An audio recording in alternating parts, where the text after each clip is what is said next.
Yep, we're going.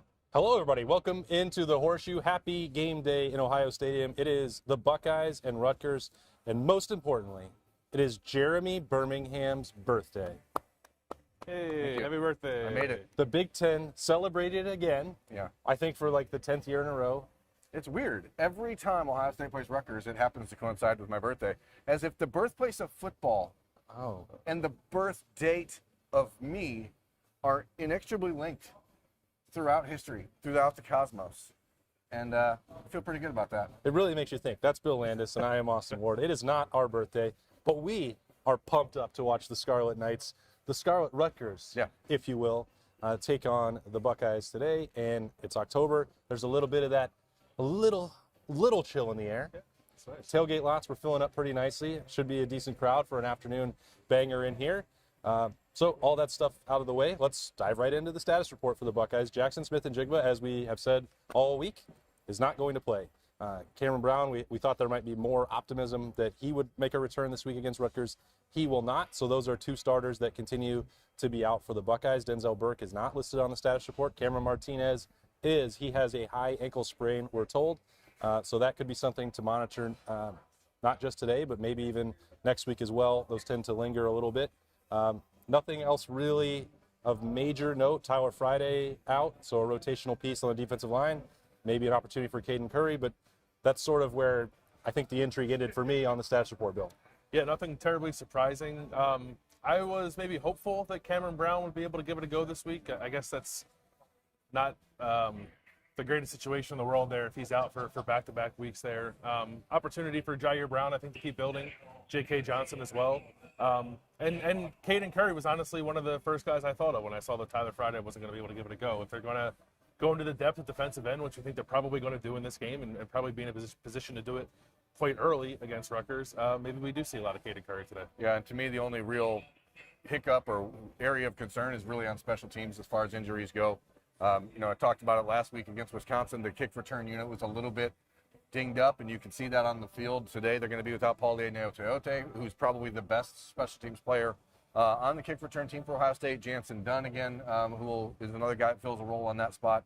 So when you just start to be like, my bold prediction of Rutgers returning a kick for a touchdown feels a little bit. Well, safer. wait a minute. It was a bold prediction. You didn't say it on Bold Predicts. I made that prediction on Monday, and I reiterated it on Thursday. I think making it on two shows that were not officially bold prediction shows, which everyone knows are meant to be a little bit over the top, I was really, obviously, clearly very committed to this. It seems like a backdoor way in to get credit for something that you didn't actually predict to happen. Like, if you don't say it on the Friday show, that doesn't count. Whatever. And you even made that point this morning. You're being sneaky doubly on your birthday. It's his birthday. Let him go. Whatever. All right, Let fine. him go. We'll give it to him. Whatever. And just because we've been asked a number of times, I probably got 50 questions about it already today. Everything that I said about Jackson Smith-Njigba on Tuesday still applies today. This was not a surprise that he wasn't going to play, and Ohio State remains very optimistic about what they've seen in their evaluations, that he is going to be back. I don't know where the notion has come that he's going to shut it down for the year. This is not an injury with his hamstring that requires surgery. There are people at Ohio State directly involved with this process who think he could play against Michigan State. I'm not saying that he will or will not at this point. They're going to go into next week and continue to look at that. But the notion that he is trying to protect draft stock and not going to come back at all for Ohio State this year, from all accounts by people who are informed and involved in this process, they say that is erroneous on all accounts. Yeah. Stop saying it. It's not happening. And, here's the thing. Things change. Like, we didn't expect Nick Bosa to not play again in 2018, but Ohio State lost the game around this time of the year, and then it became sort of moot for him to return. That's not the case. Sure, if Ohio State loses to Rutgers today, I think a lot of guys won't want to play the rest of the year. But I don't think that that's going to happen, and I don't think we need to be turning or creating a narrative around Jackson's health that turns into something bigger than it is. As soon as he's able to play, he's going to play. I just want to push it. They're big favorites this week. They're going to be big favorites next week. You have the bye week after that. It feels like this team is building towards something, and you want Jackson Smith-Njigba available for that something.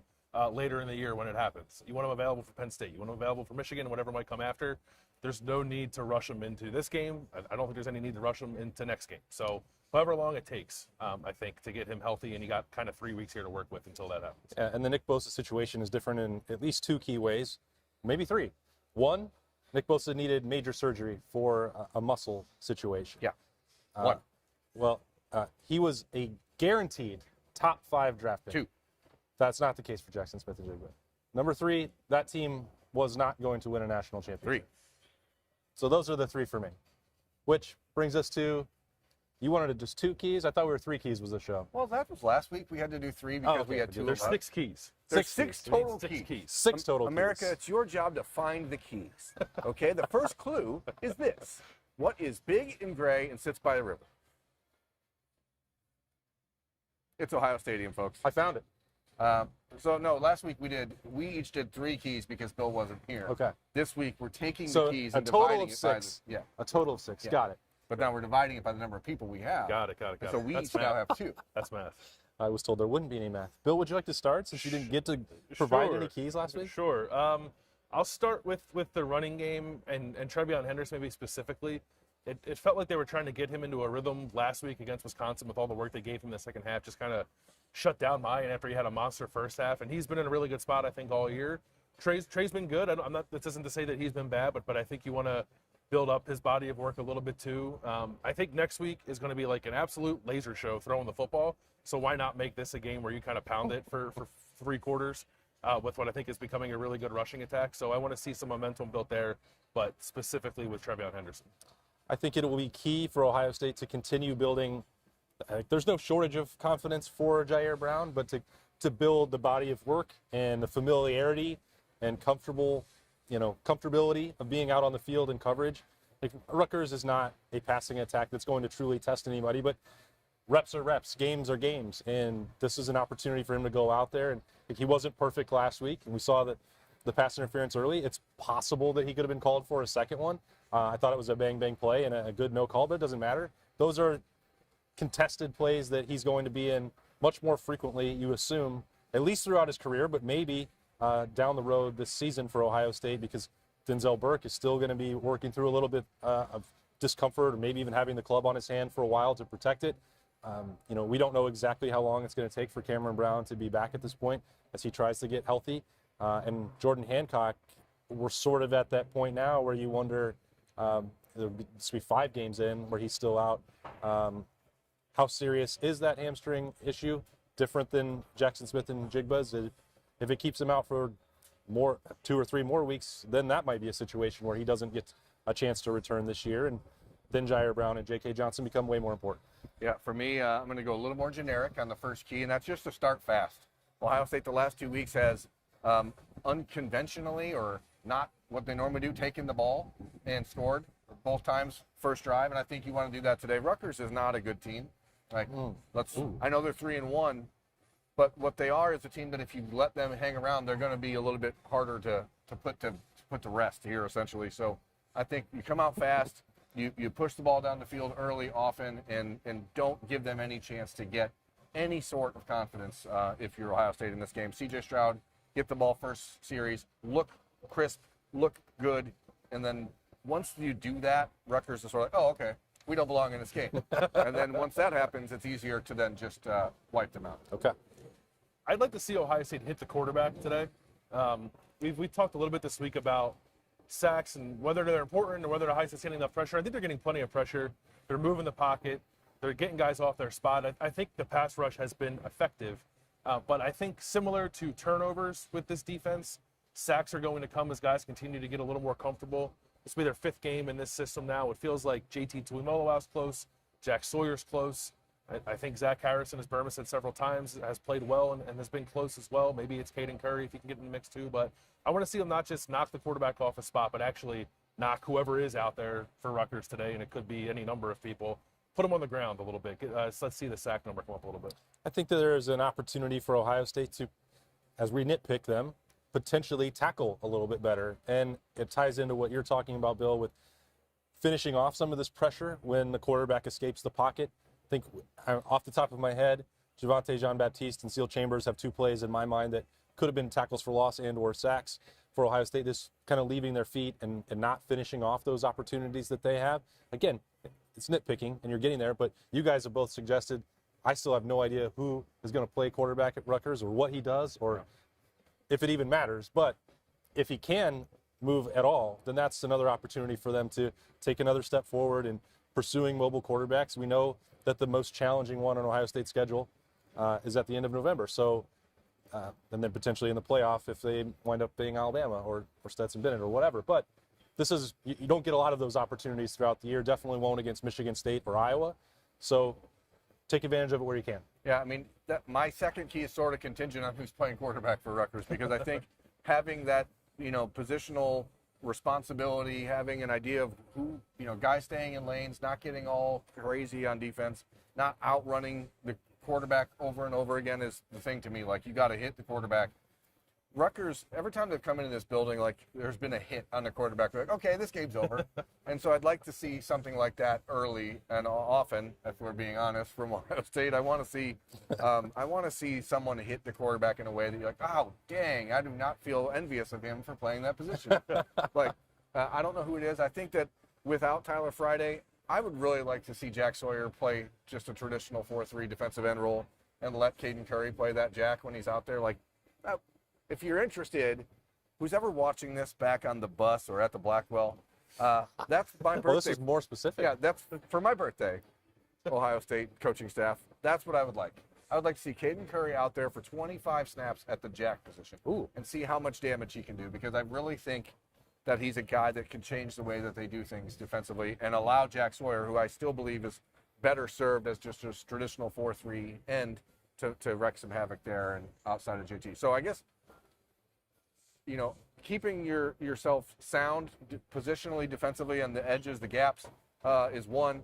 And then if Gavin Wimsatt's not playing, I think it's just about sacking the quarterback. I mean, I agree. We're allowed to have the same keys, right? Yeah, for sure. You got to sack the quarterback today, make him uncomfortable. And it goes back to my first point. Like, don't let these guys get any confidence or any sort of like, oh, we belong here, because you don't. You don't. I couldn't agree more with that, and I don't disagree with anything that was said from these guys. They are the experts. Anything else that you want to add before kickoff? No, I mean, I just think it's sort of windy in here today. It's been a little bit breezy. I think the kicking game could be a little bit, rambunctious. Dude is obsessed with the kicking think it'll game. be interesting. It's a great time for Noah Ruggles to throw a touchdown to Mitch Rossi. It sure is. And I actually think it's interesting to see if, because of the wind in here today, if Jaden Fielding has done a nice job with kickoff, now that Parker Lewis is eligible, I wonder if he gets a shot to come in and just boot a couple through the back of the end zone just to get his feet wet. Do you think they will, if he's already missed 4 games? Like, the way that I translated on Thursday, Ryan Day's comments was like, if he's going to do it, Jaden Fielding, like, then that must mean that you want to protect a year of eligibility. Yeah, but you can play up to 4 games. Play up to 4. You don't have to, But like, why do that today? because it's Rutgers. Why burn it against Rutgers? Because you get 4 games. All What right. other games are you going to do it in? I don't know. One that might matter, Well, why? because you don't need to burn in You one can of still one do of it. it. I You can know. still do it in those Okay. games, though. If he has 4, There's 8 and you're games going to left, win by 40, why would you burn one of those opportunities in case Jaden Fielding or somebody pulls a muscle later on? There's 8 games left. Insurance policy. I just think he's a kicker, and you're just going to let him kick the ball. I don't think you need to have kicker insurance. The Buckeyes have. They took kicker insurance. That's why Parker Lewis is here. Ohio State has What's up, Brutus? 3 healthy cornerbacks and 3 scholarship kickers. Okay, so like, one of the kickers can play corner. We've already seen it. Anything happens. It's Big Ten season. It's October. Shit gets weird. Did I say What? that? Well, bottom line is this, America. I think I Parker just Lewis, thinks he can say whatever he wants on his birthday. This was your idea to start doing it Is this live. show still happening? Is it still going on? I thought Parker Lewis is a guy. This has been the live pregame show.